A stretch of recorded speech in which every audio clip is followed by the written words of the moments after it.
ስሜ ማዶ ማንገሻ ይባላለሁኝ የዚሁ የሆሳዕና ከተማ ነዋሪ ነኝ።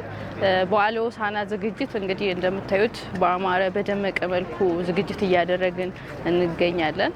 ከተማችንም የሰላም አምባሳደር እንደመሆኗ መጠን በዓሉ ደግሞ ያው ከተማችን ስም ጋራ አንድ በመሆኑ ሆሳዕናም በሆሳዕና በሚል በደመቀ ሁኔታ ለማክበር ዝግጅት እያደረግን እንገኛለን።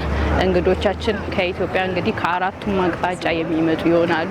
ብፁዓን አበው ሊቃነ ጳጳሳትና የተጋበዙ መምህራን፣ ዘማሪያን፣ የመንግስት ባለስልጣናት በዚህ ትልቅ በዓል ላይ የሚገኙና በዓሉን በድምቀት የሚያከብሩ ይሆናል። እኛም እንግዲህ እንግዶቻችንን የሚመጡትን ለመቀበል ትልቅ ዝግጅት አድርገን እየጠበቅን ነው። ታሪካዊ ናት፣ ስለሰሚ ናት። እሷን ለምኑ ያፈረ የለም። እሷን ለምኑ፣ እሷን በንጹህና ማገልገል ነው መጀመሪያ። እኛው ከሰንበት ትምህርት ቤት እስከ ምልኩስና የደረስነው በእሷ ታሪክ ነው። ድባቡ በጣም ደስ ይላል። በጣም ደስ ይላል። ከበፊቱ እየበለጠ እየደመቀ በጣም እያማረ ህዝቡ እያወቀ ዓለም እያወቀ በዓለም ደረጃ በጣም ከዚህም በበለጠ ከፍ ብሎ ይደምቃል ብዬ ነው ማስበው። ደግሞም ይደምቃል። በጣም ደስ ይላል። በዚሁም እንኳን አደረሳችሁ ብዬ መላ የክርስትና እምነት ተከታዮችን እንኳን አደረሳችሁ እላለሁ።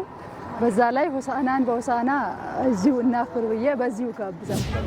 በሰላም ይምጡልን እንግዶቻችን፣ ከየቦታው የሚመጡት አባቶቻችን፣ ልጆቻችን ሁሉም በሰላም መጥተው በሰላም ወደ ያሰቡበት ደግሞ እንዲደርሱ የእግዚአብሔር ፍቃድ ይሁን። የእመቤታችን አማላጅነት እቅፍ ድግፍ አድርጋ በሀገራችን ታምጣልን። በጣም ደስ ይላል። ሆሳዕና ላይ ሁሉ ነገር ምንም ነገር የሚከፋ ነገር የለም። በጣም ደስ ይላል። ህዝቡንም ስታይ በጣም ደስ ይላል። የቤተ ክርስቲያኑ ለሁሉም ነገር በጣም ደስ የሚል ነገር ነው። በጣም ደስ ብሎናል። አሁንም ለዛም ቀርቶ ለፋሲካውን በሰላም ያድርሰን። ሀገራችን ሰላም ትሆንልን። ሁሉ ነገር በሰላም ይለቅ። በጣም እኛ በደንብ ሆነን እንቀበላቸዋለን። እንግዳ መቀበል ለኢትዮጵያ ትልቅ ባህላችን ነው። ድሮ ደግሞ ለየት ያለ ይመስለኛል።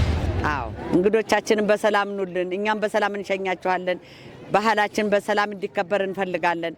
የኢትዮጵያ ባህል ነውና ሆሳዕናን በሆሳዕና በሰላም እየጠበቅናችሁ ነው። በሰላም ኑልን፣ በማክበር እንጠብቃለን።